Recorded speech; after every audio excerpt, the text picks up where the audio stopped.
ഹരേ കൃഷ്ണ. എല്ലാ സജ്ജനങ്ങൾക്കും നമസ്കാരം. നമ്മൾ കഴിഞ്ഞ സത്സംഗത്തിൽ മംഗള ശ്ലോകങ്ങളിൽ ആദ്യത്തെ 3 കണ്ടിരുന്നു. സാക്ഷാൽ ശ്രീ വ്യാസഭഗവാനെ വന്ദിക്കുന്ന ശ്ലോകം വരെയായിരുന്നു നമ്മൾ പറഞ്ഞത്. ഇനിയും ആ വ്യാസഭഗവാനെ വന്ദിക്കുന്നത് കഴിഞ്ഞിട്ടില്ല. 4-ാമത്തെ ശ്ലോകത്തിലും മറ്റൊരു രൂപത്തിൽ വ്യാസഭഗവാനെ വന്ദിക്കുന്നതാണ് നമ്മൾ കാണുന്നത്. 4-ാമത്തെ ശ്ലോകത്തിലേക്ക് കടക്കാം. വ്യാസായ വിഷ്ണുരൂപായ വ്യാസരൂപായ വിഷ്ണവേ നമോ വൈ ബ്രഹ്മനിധയേ വാസിഷ്ഠായ നമോ നമഃ. വ്യാസായ, ആ വ്യാസഭഗവാനായിക്കൊണ്ട്, വിഷ്ണുരൂപായ, മഹാവിഷ്ണുവിൻ്റെ രൂപത്തിൽ ഉള്ള വ്യാസഭഗവാനായിക്കൊണ്ട്.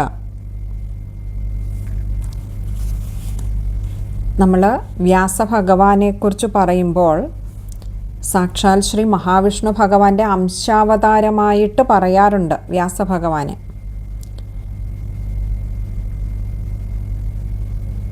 ഭഗവാന്റെ അവതാര വർണ്ണന നമ്മൾ ഭാഗവതത്തിൽ നോക്കിയാൽ അനേകം അവതാരങ്ങളുണ്ട് എന്ന് പറയാറുണ്ട്.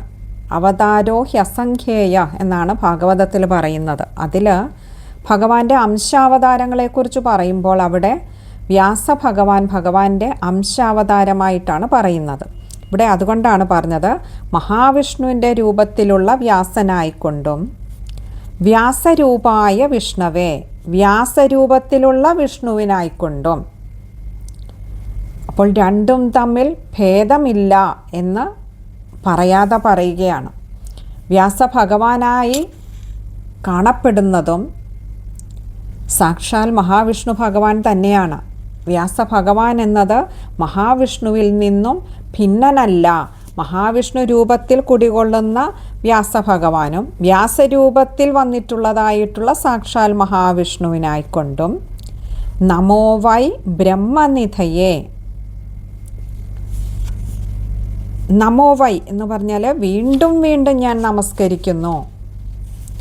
ബ്രഹ്മനിധയേ, ബ്രഹ്മജ്ഞാനിയായിട്ടുള്ള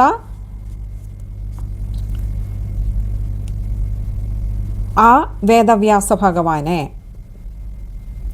ബ്രഹ്മജ്ഞാനത്തിൻ്റെ നിധിയായിരിക്കുന്ന എന്ന് പറഞ്ഞാൽ അതിൻ്റെ ആ പരിപൂർണ സത്തായിരിക്കുന്നതായിട്ടുള്ള, ഇരിപ്പിടമായിരിക്കുന്നതായിട്ടുള്ള വാസിഷ്ഠായ നമോ നമഃ.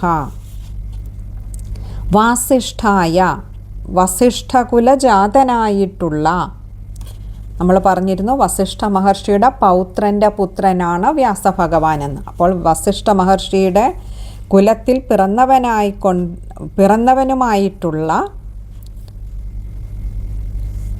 ആ വ്യാസഭഗവാനായിക്കൊണ്ട് നമോ നമഃ ഞാൻ വീണ്ടും വീണ്ടും നമസ്കരിക്കുന്നു.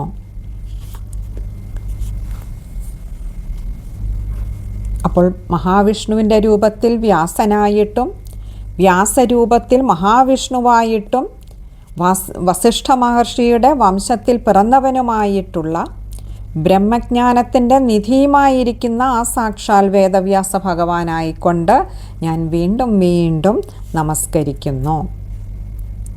ഇനിയും 5-ാമത്തെ ശ്ലോകം. അവികാരായ ശുദ്ധായ നിത്യായ പരമാത്മനെ സദൈകരൂപരൂപായ വിഷ്ണവേ സർവജിഷ്ണവേ. അവികാരായ ശുദ്ധായ, അവികാരായ, വികാരം എന്ന് പറഞ്ഞാൽ നമ്മൾ സാധാരണ പറയുന്ന വികാരം എന്നല്ല. ഇവിടെ വികാരം എന്ന് പറഞ്ഞാൽ മാറ്റം എന്നാണ് അർത്ഥം എന്ന്, അങ്ങനെ ഒരു അർത്ഥം കൽപ്പിക്കണമെന്ന് ആചാര്യന്മാർ പറയാറുണ്ട്. ഇനിയും അല്ല, നമ്മുടെ ലൗകികമായ തലത്തിൽ നിന്ന് നോക്കിയാൽ തന്നെയും അവികാരായ, യാതൊരു വികാരങ്ങളും ഇല്ലാത്തവനായിട്ടുള്ള, അതല്ലെങ്കിൽ മാറ്റത്തിനതീതനായിട്ടുള്ള ശുദ്ധായ,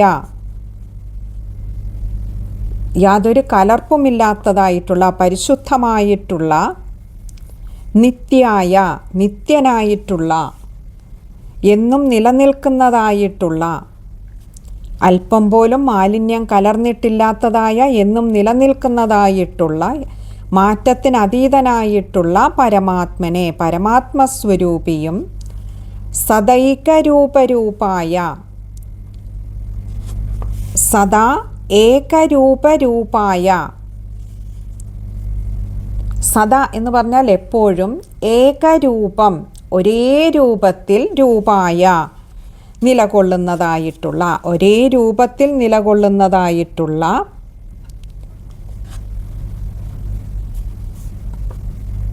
വിഷ്ണവേ സർവജിഷ്ണവേ, വിഷ്ണവേ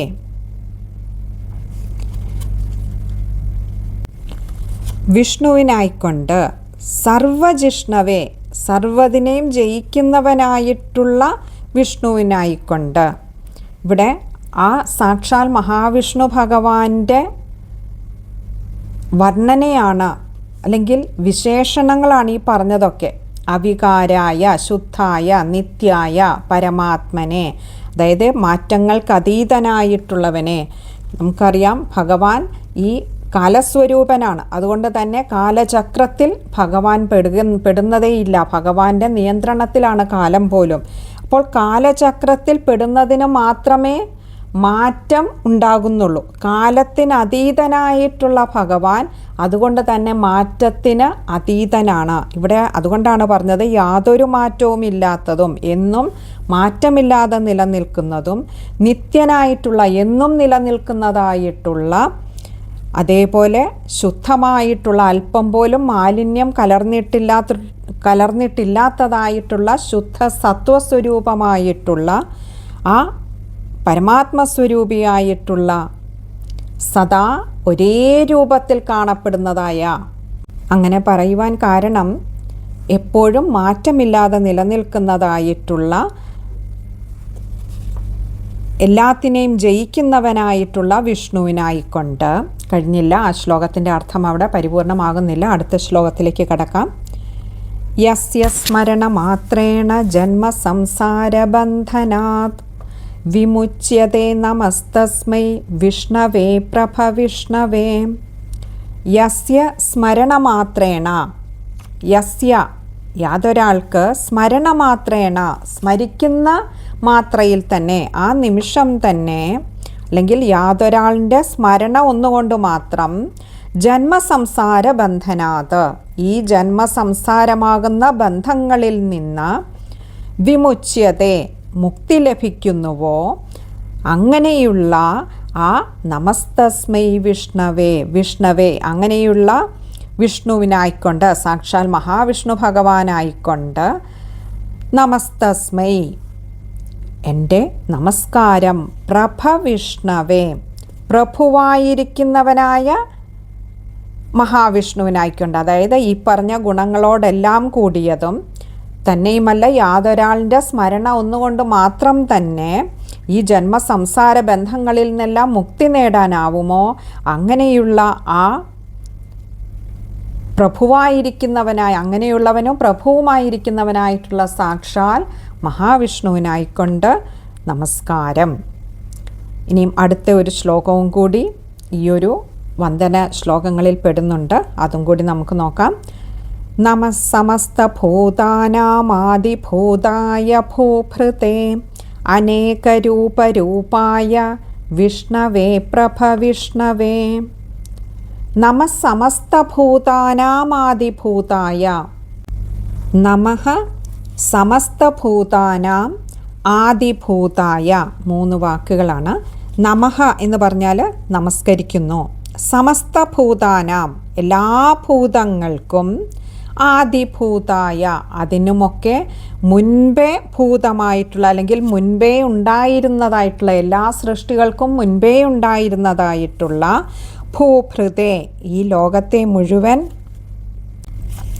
പരിപാലിക്കുന്നവനായിട്ടുള്ള, ഈ ഭൂമിയെ മുഴുവൻ പരിപാലിക്കുന്നവനായിട്ടുള്ള അനേകരൂപരൂപായ, അനേകം രൂപങ്ങൾ കൈക്കൊണ്ടിട്ടുള്ളതായിട്ടുള്ള ആ ഭഗവത് സ്വരൂപത്തിന്, അനേകരൂപായ, അനേകം രൂപങ്ങൾ കൈക്കൊണ്ടിട്ടുള്ളതായിട്ടുള്ള ആ ഭഗവത് സ്വരൂപത്തിന് വിഷ്ണവേ, സർവവ്യാപിയായിട്ടുള്ള ഭഗവാനെ, പ്രഭവിഷ്ണവേ, അനന്ത മഹിമകളോട് കൂടിയിട്ടുള്ളതായിട്ടുള്ള സർവവ്യാപിയായിട്ടുള്ള എല്ലാത്തിനും പ്രഭുവായിരിക്കുന്നതായിട്ടുള്ള ആ വിഷ്ണുവിനായിക്കൊണ്ട്.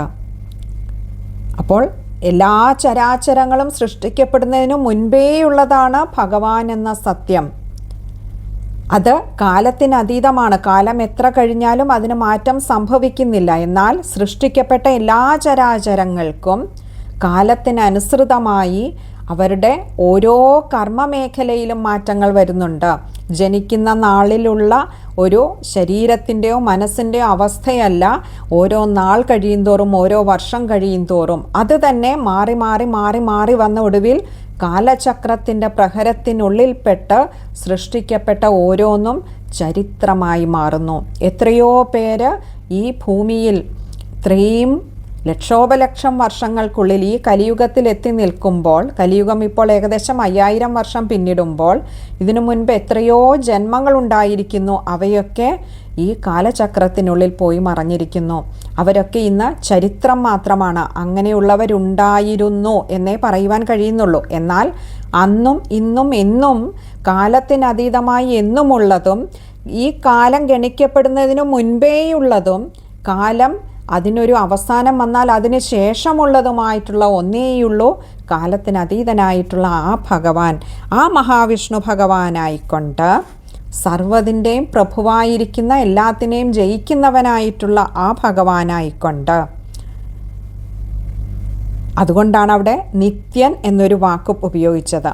നിത്യനായിട്ടുള്ള, എന്നും നിലനിൽക്കുന്നതായിട്ടുള്ള, പരമാത്മസ്വരൂപിയായിട്ടുള്ള, ഏകസ്വരൂപനായിട്ടുള്ള. അവിടെ ഏകസ്വരൂപൻ എന്നുള്ളതിൻ്റെയും അർത്ഥം കാലത്തിന് അതീതനായതുകൊണ്ടാണ്. അവിടെ മാറ്റങ്ങൾ സംഭവിക്കുന്നില്ല. എന്നും ഒരേ രീതിയിൽ നിലകൊള്ളുന്നതായിട്ടുള്ള സാക്ഷാൽ മഹാവിഷ്ണു ഭഗവാനായിക്കൊണ്ട് നമസ്കാരം, ഭഗവാനെ അവിടുത്തെ ഞാൻ നമസ്കരിക്കുന്നു എന്ന് പറഞ്ഞിട്ടാണ് ഇനി നമ്മൾ ശ്രീ മഹാഭാരതത്തിലെ ആ അനുശാസന പർവ്വത്തിൽ വരുന്ന ആ 149 അധ്യായത്തിലെ ആ ഭീഷ്മ യുധിഷ്ഠിര സംവാദ രൂപത്തിലുള്ള ശ്ലോകങ്ങളിലേക്ക് ഇനി നമ്മൾ കടക്കുന്നത്. അത് നമുക്ക് അടുത്ത സത്സംഗത്തിൽ കാണാമെന്ന് കരുതുന്നു. ഹരേ കൃഷ്ണ.